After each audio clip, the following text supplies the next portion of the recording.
Once upon a night, there was a village. Wait, are you saying the village sat on top of the night? No, not night.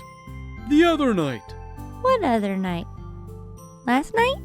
Yeah, when you were born. Oh, hello, friends. The night is waning. Devotion 36.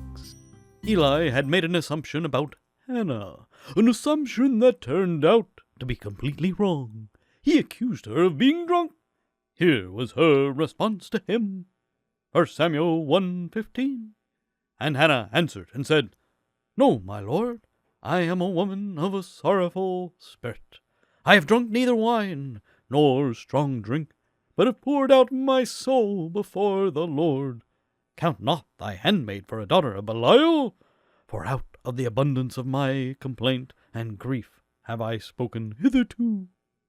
I am struck by the words of Hannah, not in that she defended herself, but in her very accurate view of how wicked it would have been had she actually been drunk, as Eli accused. In our world today, drunkenness is a joke, a plot in sitcoms, a game at parties. Just no big deal. But in Hannah's words, for her to have been drunk would have made her a daughter of Belial. Belial means worthlessness. In other words, being a drunk would have made her a good-for-nothing. Oh, how I wish that view would be re-established in our modern world. Alcohol as a beverage ought to be hated and despised, abhorred thing among Christians. For no one ever got drunk without putting the bottle to their lips for the first time. As a pastor, I have seen very many homes wrecked by alcohol, but not a single one ever improved by it. Do take the same view of drunkenness that Hannah took.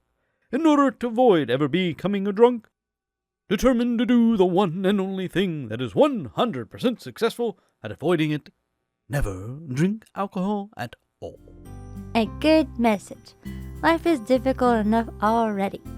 Exactly, Cleo. It is a battle worth fighting, though. Be sober. Be vigilant, for your adversary is like a lion. Rawr.